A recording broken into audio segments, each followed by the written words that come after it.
सोहेल वड़ाई साहब, आपकी क्या इसके ऊपर आया? मुझे तो बड़ा सुन के दुख हुआ है कि justice Mansoor Ali Shah reactive mood में है और वो इसलिए फैसले दे रहे हैं कि उनको चीफ जस्टिस नहीं बनाया जा रहा। जजेस डेफिनेटली इंसान तो होते हैं, लेकिन उनसे उनके पास जो इख्तियार है वो खुदाई इख्तियार है। खुदा मुनसिफ है और उसके बाद यहाँ पे उनको खुदा के क्या मनसब जो है वो उनको खुदा नहीं बनना, लेकिन खुदा की ये जिम्मेदारी जो इंसाफ की है वो ये निभाते हैं। तो उनसे ये तवक्को करना कि वो गुस्से में आके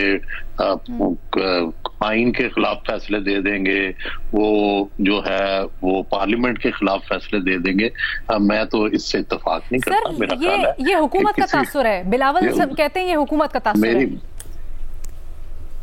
हाँ, मुझे बात अपनी करने दें। जी सर। ठीक है, तो मैं तो इससे इत्तेफाक नहीं करता। मेरा ख्याल है कि जस्टिस मंसूर अली शाह इससे कहीं बालातर है, बल्कि सारे जजेस जो हैं इससे कहीं बालातर होने चाहिए। यही तो गलती है कि जो किन जजेस को कहाँ पे ये आइन के अंदर लिखा है कि वजीर आजम को 5 या 3 जज जो है वो निकाल सकते हैं। क्या कोई आइन का आर्टिकल है? आप कभी तो इन्हें अदालत में निकाल देते हैं, जबकि वजीर आजम को निकालने के लिए तो बड़े वाजे अलग से आर्टिकल्स मौजूद हैं कि या वो निकल सकता है अदम एतमाद से या रिजाइन करने से। ये खुद ही इन्होंने सारी इंटरप्रिटेशन कर लिया, खुद अपना आइन लिख लिया है, खुद ही अपनी आर्टिकल 109 जो है, जो कि जजेस का एहतसाब था, उसको भी खुद ही लिख लिया है। और हम इनको जस्टिफाई करें क्यों भाई? कोई भी आइन, कोई भी सबसे बड़ा अदारा जो है वो पार्लियामान है, उसको ही हक है, और पार्लियामान जो है वो सॉवरन है, और बाकी तमाम अदारे जो हैं वो उसकी कोख से जन्म लिया है वो उन्होंने, और हुकूमत को चलने देना चाहिए जमहूरी तरीका है। सबसे बड़ा जो इंसाफ होता है ना वो इलेक्शन होता है। इलेक्शन से बड़ा कोई इंसाफ नहीं है। इलेक्शन जो है वो तय करता है कि किसने हुकूमत करनी है। जजेस का इंसाफ जो है वो तय नहीं करता कि किसने हुकूमत करनी है, कि 5 जजेस जो अनइलेक्टेड हैं, जो नॉमिनेटेड है एक चीफ जस्टिस के, वो बैठ के फैसला कर लें कि करोड़ों लोगों का जो वजीर आजम है, जो लोगों ने अपनी ख्वाहिशों से बनाया हुआ है, उसको घर भेज दें। This is not the constitution, this is not a law, this is not the mandate, this is not a justice, this is totally unjust फैसले। ये तो अदलिया की आमरीत थी जो चल रही है। जजेस को कोई इख्तियार नहीं है दुनिया भर में इस तरह से करने का। ये यहाँ पे इन्होंने, चूंकि इनको एस्टेब्लिशमेंट की सपोर्ट थी, तो इन्होंने ये सारे कर लिए। जो ये शुरू हुए हैं जस्टिस मुनीर से लेके आज तक यही करते आए हैं। तो कभी इन्होंने तहरीर पे पाबंदियां लगाई हैं, कहीं तकरीर पे पाबंदियां लगाई हैं, कहीं पॉलिटिशियन पे लगाई हैं। बजाय इसके कोई आजादियां दें।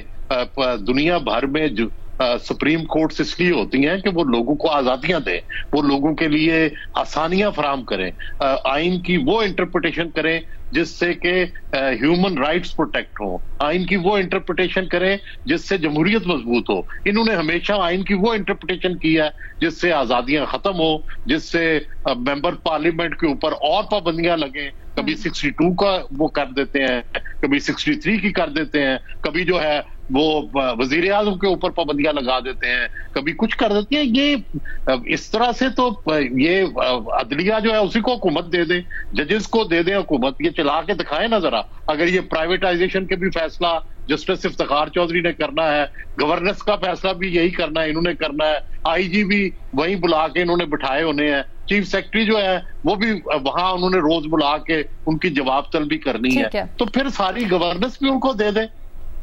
सर, लेकिन ये बताएं, सिर्फ इस तासुर के ऊपर के आने वाले जो चीफ जस्टिस हैं वो दोबारा इलेक्शंस का कह देंगे या वो इलेक्शंस ऑडिट का कह देंगे, इतने बड़े पैमाने पर ये तब्दीली करना, ढांचा तब्दील करना, मुझे अगर ये पता चले, जैसे कि जस्टिस साहबान को ये पता चला कि जनरल मुशर्रफ जो है वो एक ऑर्डिनेंस लाने वाले हैं, तो उन्होंने पूरी कोर्ट, फुल कोर्ट बुला के और एक तादीदी आर्डर जारी कर दिया था। अगर पार्लियामेंट को ये पता चले कि जजेस जो हैं वो उनके इख्तियारात को कम करने वाले हैं, तो उनको भी तो हक है ना, जिस तरह जजेस को हक था कि वो भी कोई तहदीदी लेजिस्लेशन कर ले।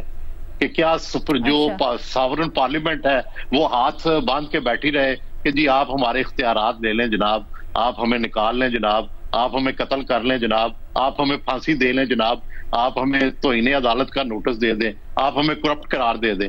तो अगर ऐसी किसी बात का पता चले तो फिर हक बजाने पे किसी जज को किसी जज को भी आज तक जेल हुई है।